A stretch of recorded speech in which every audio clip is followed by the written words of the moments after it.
Hey, architecture firm owners and emerging leaders. Get ready for unparalleled insight into the development of a world-class architecture firm and a worldwide organization driving the digital transformation of the design and construction industry. With Build Smart, the podcast that's changing how our profession operates.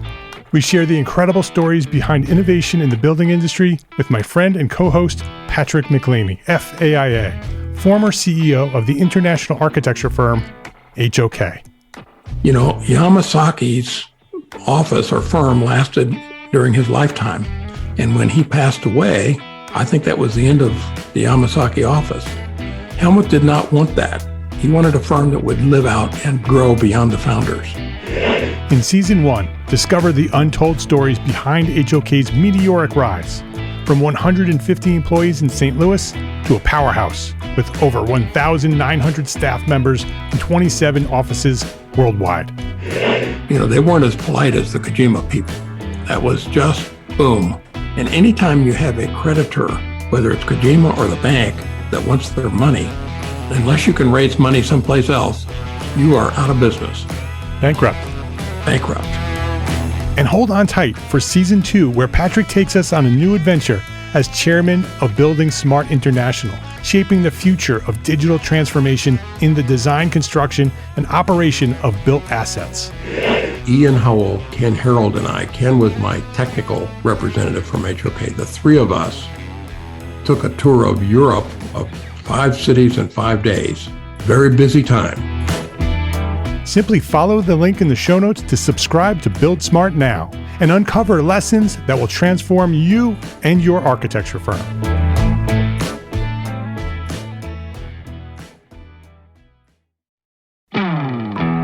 Hey, architecture firm owners and emerging leaders. Get ready for unparalleled insight into the development of a world-class architecture firm and a worldwide organization driving the digital transformation of the design and construction industry. With Build Smart, the podcast that's changing how our profession operates. We share the incredible stories behind innovation in the building industry with my friend and co-host, Patrick McLeamy, FAIA, former CEO of the international architecture firm, HOK. You know, Yamasaki's office or firm lasted during his lifetime. And when he passed away, I think that was the end of the Yamasaki office. Helmut did not want that. He wanted a firm that would live out and grow beyond the founders. In Season 1, discover the untold stories behind HOK's meteoric rise, from 150 employees in St. Louis to a powerhouse with over 1,900 staff members and 27 offices worldwide. You know, they weren't as polite as the Kojima people. That was just boom. And anytime you have a creditor, whether it's Kojima or the bank, that wants their money, unless you can raise money someplace else, you are out of business. Bankrupt. And hold on tight for Season 2, where Patrick takes us on a new adventure as chairman of Building Smart International, shaping the future of digital transformation in the design, construction, and operation of built assets. Ian Howell, Ken Harold, and I, Ken was my technical representative from HOK. The three of us took a tour of Europe of 5 cities in 5 days. Very busy time.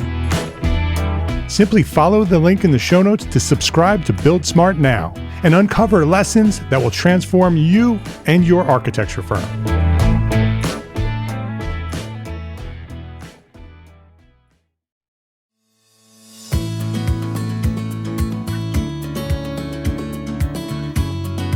My name is Mark R. LePage, and you are listening to EntreArchitect podcast, where each week I speak with inspiring, passionate people who share their knowledge and expertise, all to help you build a better business as a small firm entrepreneur architect.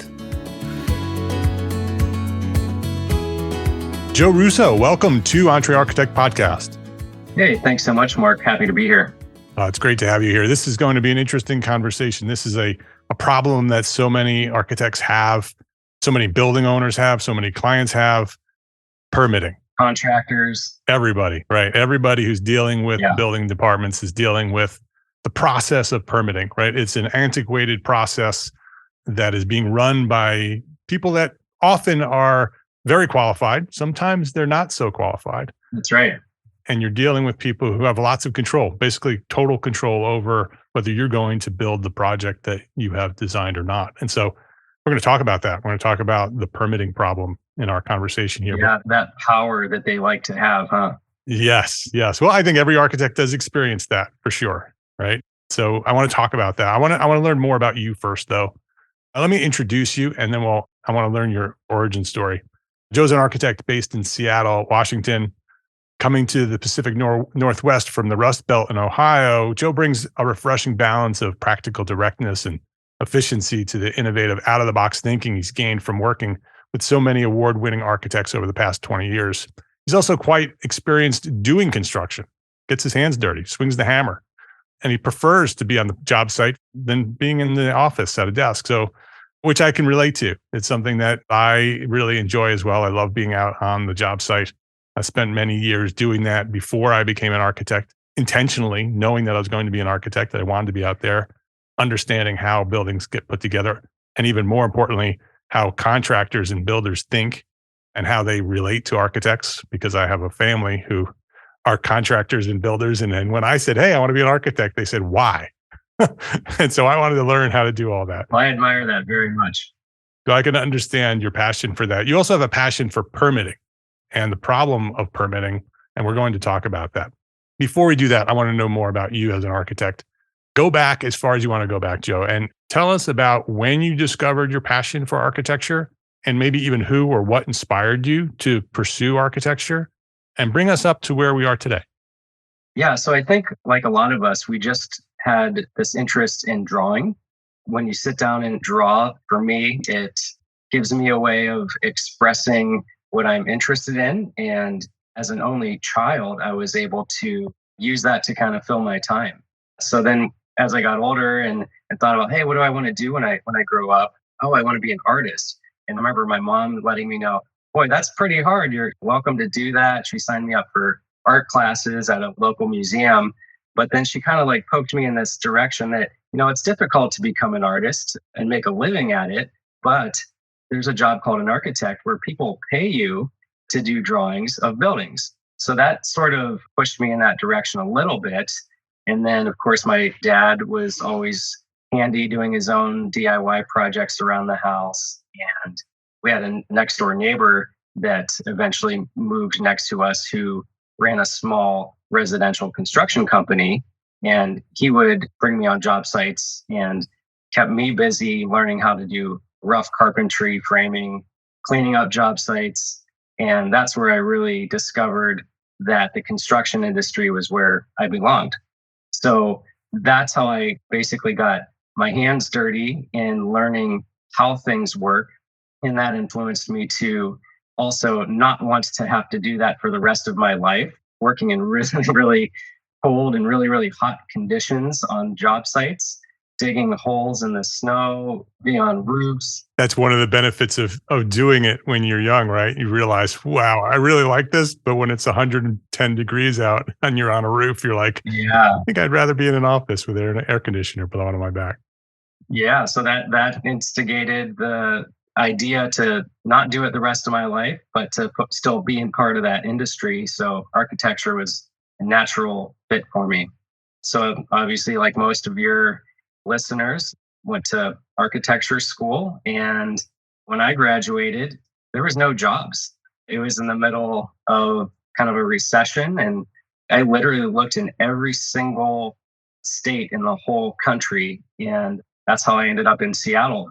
They were happening to still be building things. And where I was from, they were taking the cities apart. It was that much of a depressed area. So I landed myself in Seattle and worked with a few architects and learned the craft. And from there, I eventually started my own practice. And leading up to what we're talking about today, I think I've designed several hundred projects. It's over 500 projects that I've worked on. And I've encountered this common thread that the permitting process, as you mentioned, is very, very antiquated. Yeah.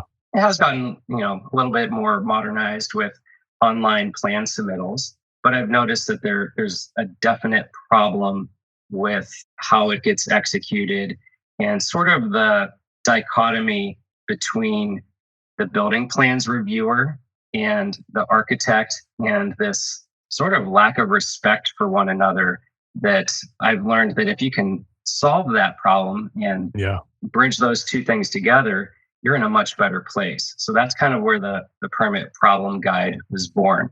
Yeah, that's very interesting. I agree with you. I think that is the solution, right? Is to understand who you're dealing with, where they're coming from, what's important to them, and address that, right? Because, like we said earlier, you're dealing with a building department in a specific town or city. You're dealing with a very specific inspector, right? Or plan reviewer or whomever you're dealing with. And you don't have a choice. They are who they are, Yeah. right? And you have to get through that process in order to get to the next step. And often the most important step in the whole process is to actually get it built. So talk to me a little bit about, you put together a guide. You mentioned a permit problem guide, which actually, if you're interested, listeners, if you want to check it out, it's permitproblemguide.com. It's a course that you can go through. I think there's a mini course and a more in-depth course. But can you explain? Let's start with the problem. Can you dive a little bit deeper into what you've discovered the problem to be? Yeah. And then let's talk through that a little.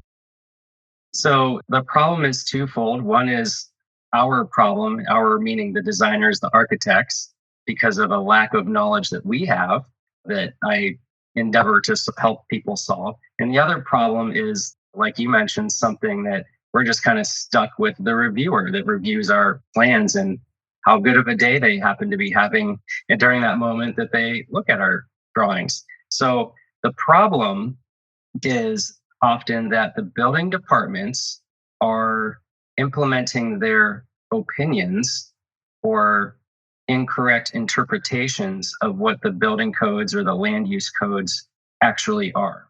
That's the root of the problem. So every time that there's a permit problem, I really urge architects or building owners, developers, contractors to ask why. Why is this building reviewer telling me that I have to install sprinklers in this building? There's always a reason why, and it's related to some code. But what you really need to check in is, does that code really exist? Oftentimes, it's somebody's interpretation at the building department that's simply wrong. And this happens over and over again. And oftentimes, it's not even based on a code. It's based off of their personal opinion or based off of some other situation of what they did last time. But this time, it's not the same exact situation and it needs to be interpreted differently. So I really teach people how to dive into that and to ask why. Why is this a requirement? Is this a requirement? And how do you prove that it is or isn't, and what to do about it? And then not to make a contentious relationship with the person Right. that's telling you to do something, but to have a mutual understanding and realize that we're in something called a practice. We're practicing, we're both learning.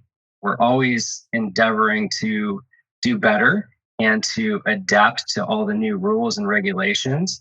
So to educate one another and to come up with the best possible solution moving forward. So that's the problem. Yeah. Yeah. I've experienced that. And I'm sure every architect listening has experienced something similar. Can you take us through a specific case that you've experienced where you've, done a project, submitted it, sort of hit that barrier, and specifically what you did to work your way through it? Yeah, absolutely. I might ask, do you want a short one or a long one? It's up to you. I want a good one. Okay. Well, maybe I'll just give you a really quick one and then we can go from there. So just yesterday, this happens all the time, nearly every day, but just yesterday we had a plans reviewer tell us that we needed to add sprinklers onto a DADU, a detached accessory dwelling unit, which is commonly a garage with a little living space up above. And this is very uncommon that we'd have to add sprinklers. So I asked, why? Why do we need to add sprinklers? And the answer was, well, the access road for the fire department leading to this site is less than 20 feet. And I find that hard to believe that it's actually less than 20 feet as I'm looking on Google Earth and navigating my way to the site. It's just a regular neighborhood. So I asked the client, hey, can you just cut yourself a rope that's 20 feet long and you and your husband walk around the neighborhood and see if you ever run into something? And they did. And if you go right out of their driveway, sure, it's pretty narrow. If you go left, it's not a dead end street. They can easily navigate to the main arterial. So with that, we were able to ask the question why, found the answer, the threshold was 20 feet, and came up with a way of testing it. And we're able to show the reviewer that, hey, this is actually not 20 feet if you turn left, but it is less than 20 feet if you turn right. So consequently, we were able to show them that we did not need to provide sprinklers in this garage, which saved the client a lot of money. Yeah. Of course, it is safer to provide the sprinklers, but is it necessary? Is it a requirement? So that's a quick little story. And boy, I have dozens and dozens of these things I could share if you'd like.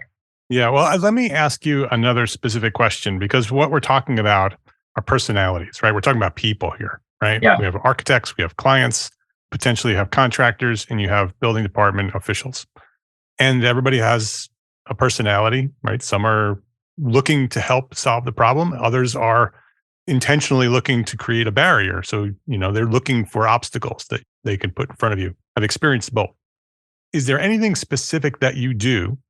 Because much of what you're talking about is psychology, right? Which is much of what architects do, which is interesting because we're not trained in any of that, although we should be. But we're dealing with another person. So what do you do when you have one of those building inspectors that is there, that it feels like it's his or her job to put you through the ringer, right? To find ways to put obstacles in front of you to get your building permit approved?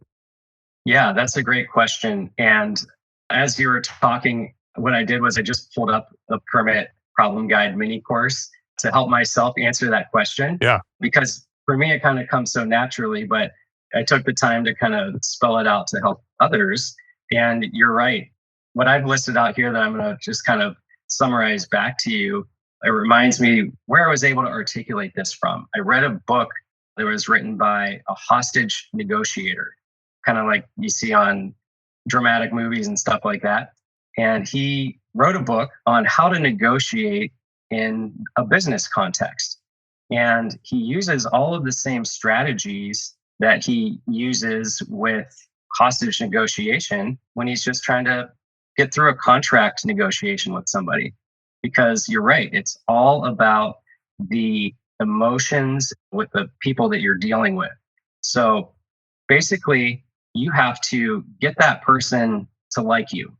It's really as simple as that. How do you get that person to like you? A lot of us, we've all probably been down this road. When something doesn't go well, you get mad, you get frustrated, and you start arguing or yelling. That might make you feel good, to feel justified that, hey, this idiot's making me do this or that, right. But it's not going to really help you. You get defensive, right? You find ways to defend yourself.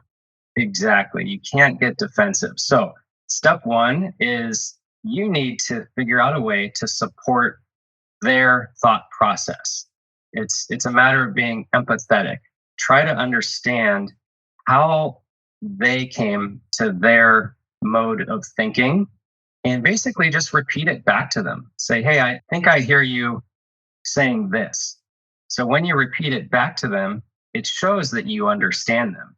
Maybe you really don't believe them or support them, but it shows that you can at least understand what it is they said. And that makes them feel a little bit better about you.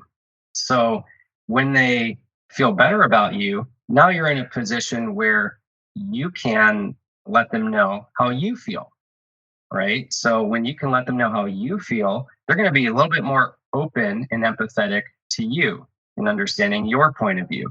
So that gets you to really create a team environment where now you're not butting heads against one another, but you're working together as part of the same team that's going to help to make this same building a reality together.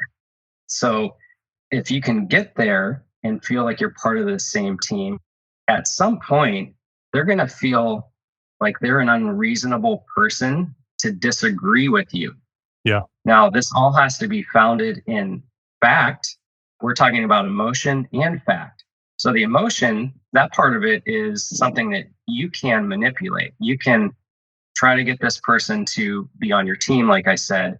But again, you have to research the facts, and that means the codes and the conditions of your situation.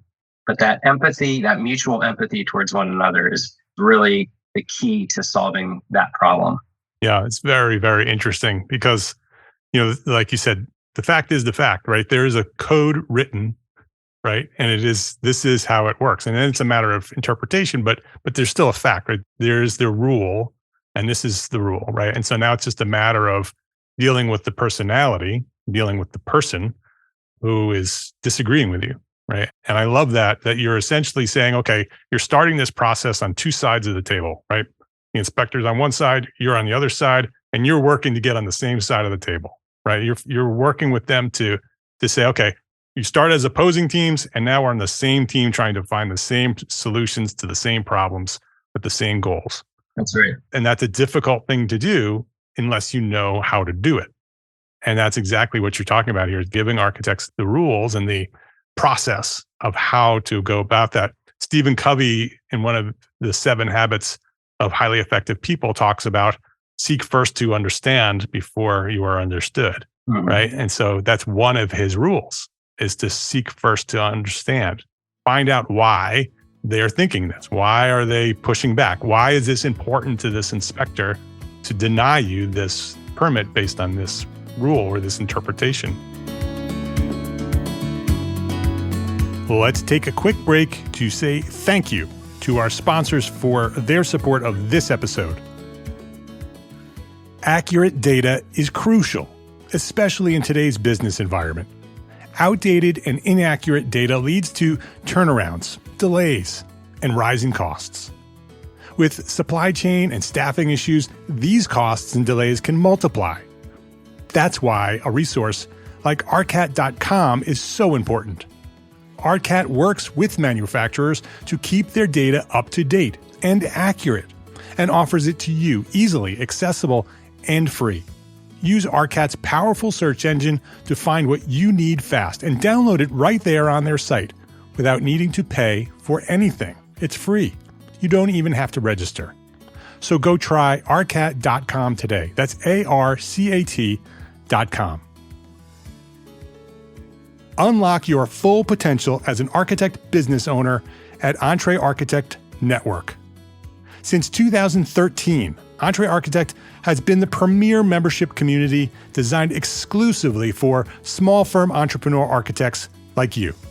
Join a vibrant community of like-minded professionals and gain access to a wealth of resources, mentorship, and support. From comprehensive courses to expert guidance, EntreArchitect Network equips you with the necessary tools to thrive in your career. Master business strategies, enhance your marketing techniques, and excel in project management, all while fulfilling your continuing education requirements along the way.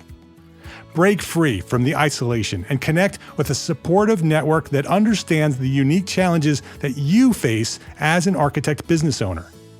Whether you're a startup architect or a seasoned professional looking to make a difference, join us, and we will help you elevate your career, boost your confidence, and unlock opportunities for your architecture firm.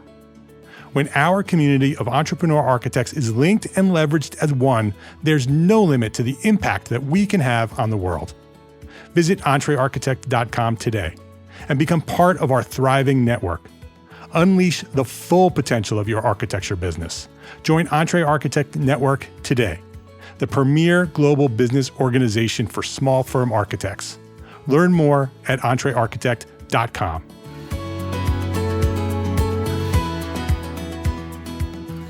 The other thing that you talked about, and you didn't use this word, but you're also looking to show mutual respect, right? And this works with contractors too. Architects and contractors often butt heads.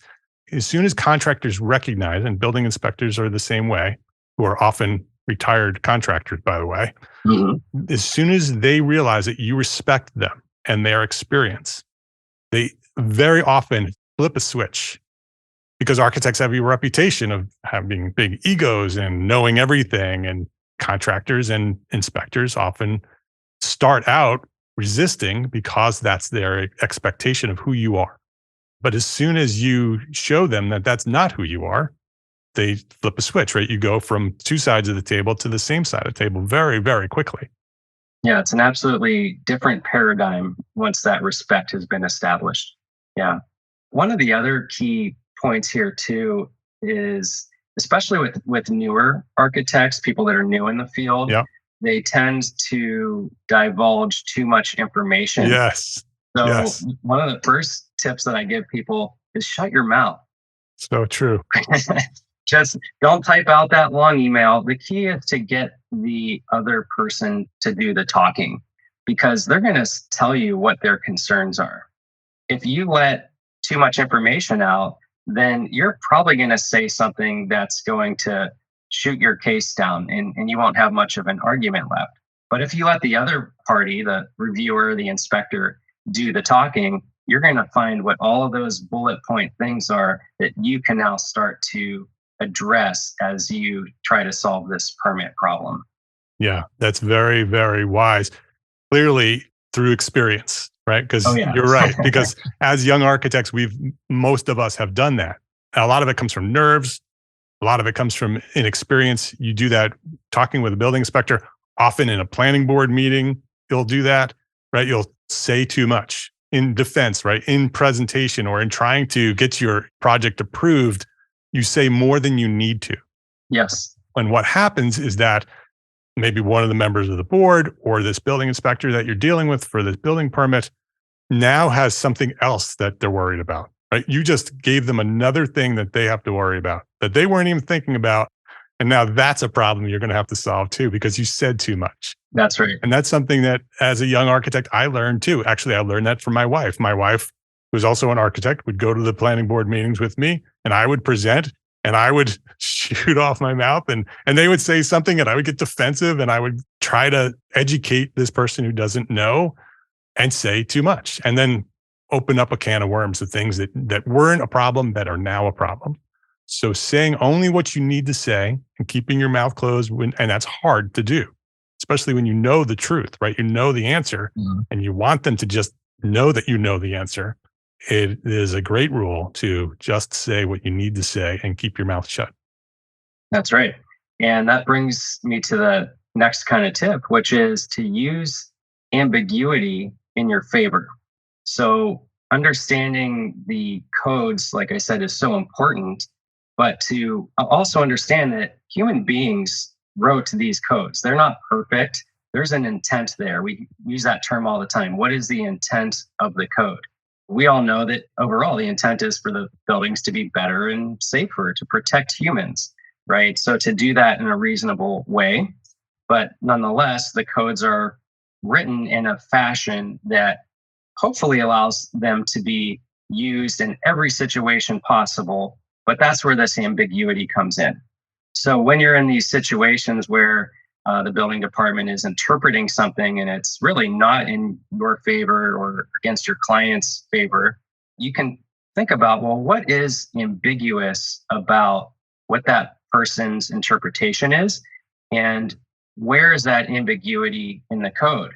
Now, this really gets into the English language and how prepositional phrases are set off by commas or independent clauses and coordinating conjunctions and those kind of things, where if you really dissect a sentence in the land use code or building code, you could come up with different meanings for the same sentence based on how you believe it was written. So then it's your job to understand, like we said, what the reviewer's point of view is. Once you understand that, then you can start to interpret those ambiguous phrases in a way that gets you to that mutual understanding and hopefully the mutual respect that will allow that reviewer to see your point of view, understand it, and hopefully rule in your favor. Yeah. Yeah. So interesting. And much of what you're talking about, Joe, comes from experience, right? It comes from practice. It's not easy to do what you're talking about doing. And the first time you do it, you won't get it right. You'll have to go back and review what you've done and analyze what you've done. How do I do this better next time? But once you understand how to do it, it's really powerful. And what's really great is that once you've done it with one person, right, you've built this relationship, this mutual respect with this building inspector. The next time you submit a building permit application, that process is way easier than the first time you've done it, because now this building inspector knows who you are and understands how you work, right? They have respect for you. And so now, rather than setting up barriers for you, now they're looking for ways to help you through this process because, like you said in the beginning, Joe, now they like you, right? I want to help Joe get through this process. I understand him. I respect him. He respects me, right? We've gone through this. I've proven to this inspector that I'm on his side too, or her side too, but it takes practice, right? Yeah. You're talking about a reasonable inspector or a reasonable That's right. reviewer, and they're not all that way. And I think, like most industries out there, there's always bad apples, whether you're talking about athletes or politicians or architects Yes. or reviewers, right? There's always going to be these bad apples. And the bad apples really stand out in our minds and they really put a hindrance on our profession. And we seem to remember those ones the most. And that's really what the permit problem guide is about. It's to help us to learn how to be better architects and how we get through permit problems, which is, frankly, it's pretty easy when you have a reasonable reviewer. But when you have those unreasonable ones, that's where the challenge comes into play. And the tips that we offer really help you to convert somebody that's being very unreasonable to somebody that is more on the spectrum of being reasonable. Yeah. A key to that is also understanding how people interpret communication. So when we communicate with one another, we do this verbally, we do this with the tone of our voice, with our body language. And there's a formula for this. Some people call it the 55-38-7 formula.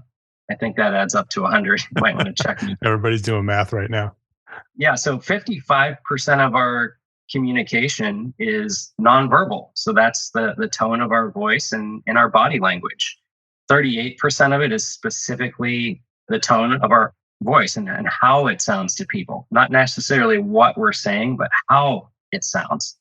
And then it really just breaks down to 7% is what the written word actually says.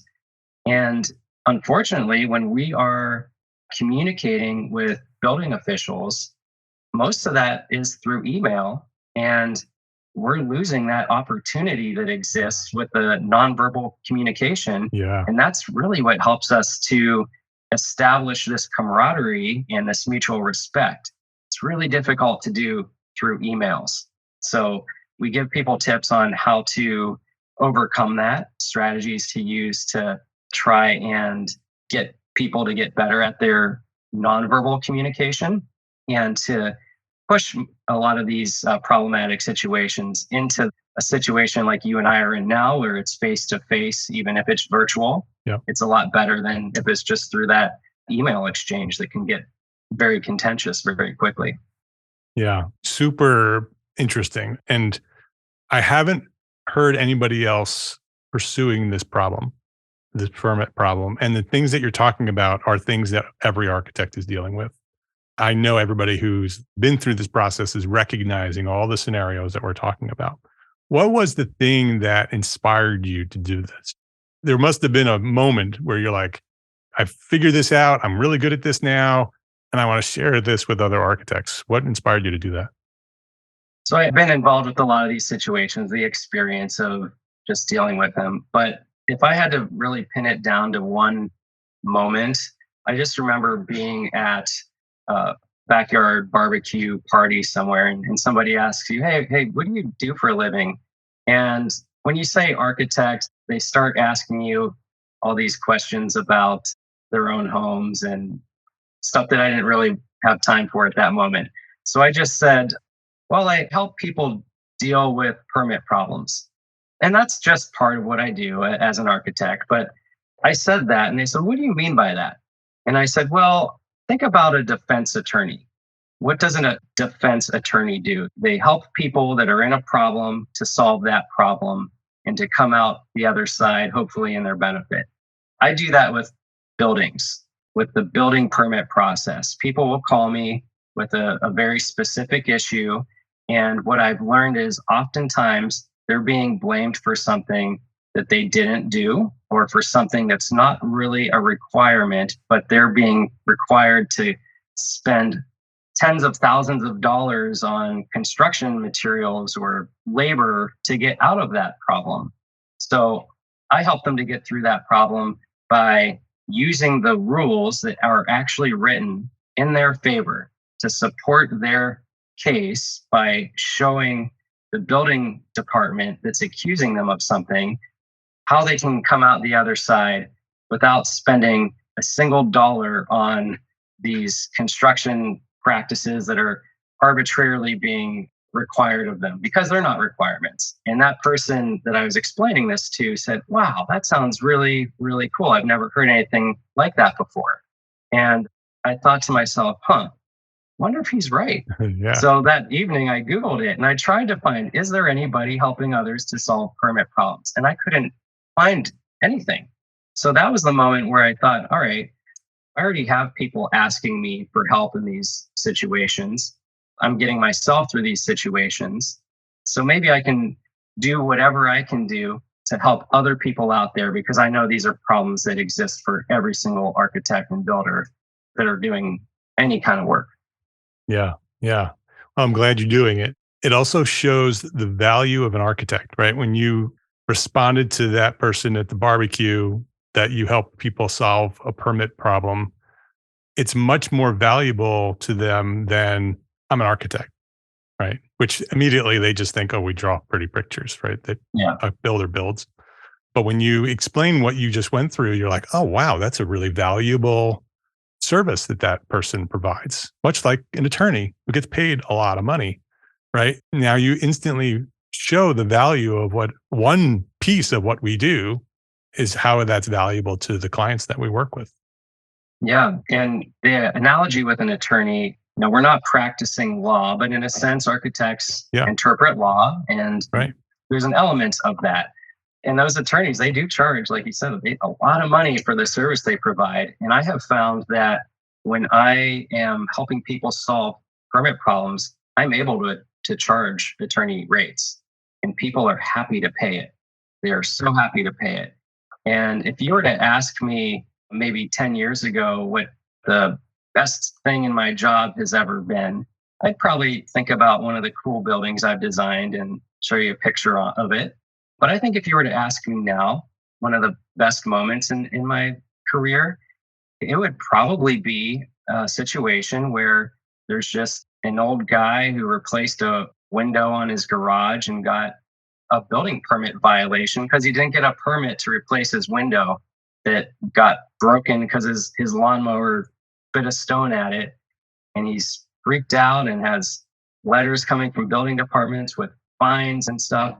And me helping him to get out of that situation without having to pay any fines, without having to get a permit, and knowing that person can now sleep at night without this fear of the government coming down on him for something that really should have never happened. Right. Those are the moments that really, really make me feel good about what I do. And I really enjoy it. Yeah, I love it. Joe, before we wrap things up here, I want to ask you the one question that I ask all my guests. You're a business owner. You've built a business from scratch, experienced many, many different phases along the way. What's one thing that a small firm architect can do today to build a better business for tomorrow? Okay. Yeah, that's something where the answer I'm going to give you, I've heard it answered in two completely opposite ways. But for me, it is say yes to everything. I think when you're a really well-established firm, you can turn down projects and be selective about the things that you take. But for me, I have been so interested in my profession that I've had such a hard time saying no to a project. And consequently, that's given me the ability to learn so many different unique things because I've immersed myself in these situations where I've just had to learn new stuff. And admittedly, some of those situations I probably should have said no to because maybe I wasn't perfectly qualified for it, or it was a nightmare client, a nightmare situation. However, when you jump into the deep end of the pool, you got to get yourself out. And the only way to do that is to learn what needs to be learned, get the experts to work with you that can help you to get out of the pool.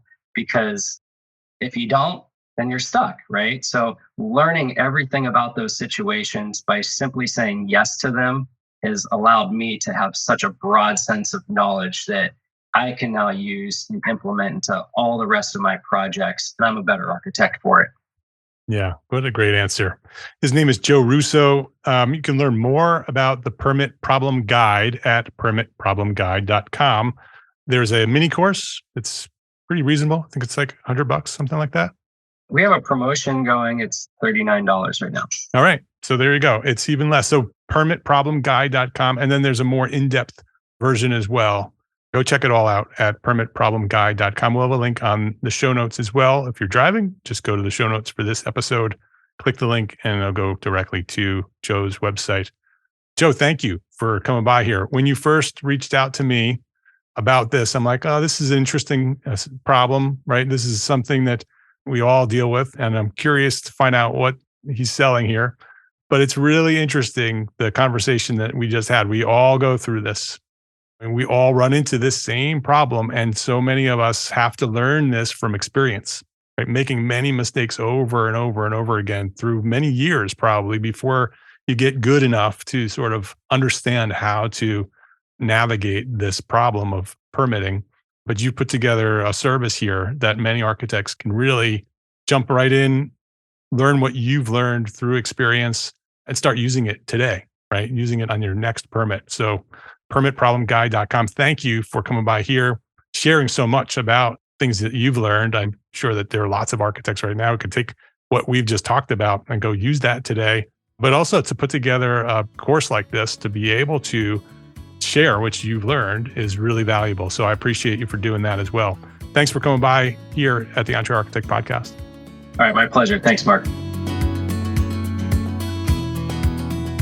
If you liked this episode of EntreArchitect podcast, please share a 5-star rating, write a quick review, and share a link to this episode with a friend, because that is how EntreArchitect has grown to serve thousands more architects just like you. By sharing a rating, write a review, share a link to this episode with a friend. I appreciate you for that. Thank you to all our sponsors for this episode, ARCAT and EntreArchitect Network. Links to sponsors and all the resources we discussed today are available at the show notes for this episode and every episode, found at entrearchitect.com/podcast. EntreArchitect is a member of the Gable Media Podcast Network, the next evolution of interactive media and resources for the AEC community and beyond. You can now earn continuing education credits for listening to this podcast. Select episodes of EntreArchitect podcast are approved for AIA continuing education credit. Learn more about our new Gable Members program at gablemedia.com/members. That's GABL media.com/members. Thank you for listening to this episode of EntreArchitect Podcast. My name is Mark R. LePage. Love, learn, and go share what you know.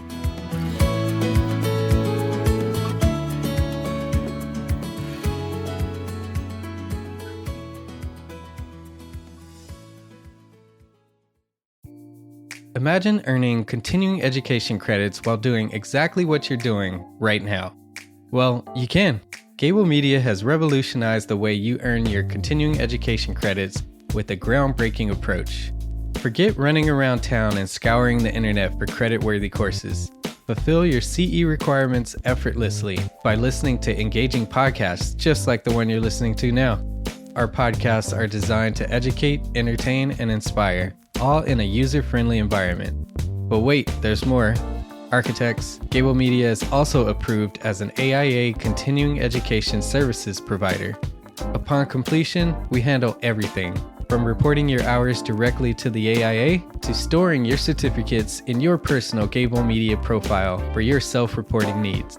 So follow the link in the show notes and start earning your credits in the most innovative and entertaining way possible with Gable Media. Attention architects and creative minds, get ready to supercharge your brand with Build Your Brand, the podcast that's unlocking the secrets of branding success for creatives. Hey there, it's Mark Arlepage, founder of EntreArchitect, and I'm inviting you to join my friend, architect marketing expert Jeff Eccles at Build Your Brand podcast, where he explores the captivating stories of the world's top brands and transforms their lessons into powerful moves for small firm architects and creatives like you. In Season 1, Jeff shares the thrilling tale of Southwest Airlines, where he dissects their journey to the summit and distills it into strategies tailor-made for you. It's important to keep in mind that companies like Southwest compete in the real world, just like you, and face real-world challenges, just like you. You might be surprised at how similar those challenges are to the struggles that you grapple with on a day-to-day basis. Don't miss out on your blueprint for success. Subscribe, tune in, and let's build your brand together. You may have noticed that the very best brands in the world are also known for having somewhat unique corporate cultures. That's often the glue that holds everything together when they encounter those rough spots. We don't do it because it inconveniences the passengers to whom we are primarily dedicated, the short haul, frequent flyer. Follow the link in the show notes to subscribe to Build Your Brand today. Remember, no matter the size, the journey's the same. Your brand's journey to the top starts here.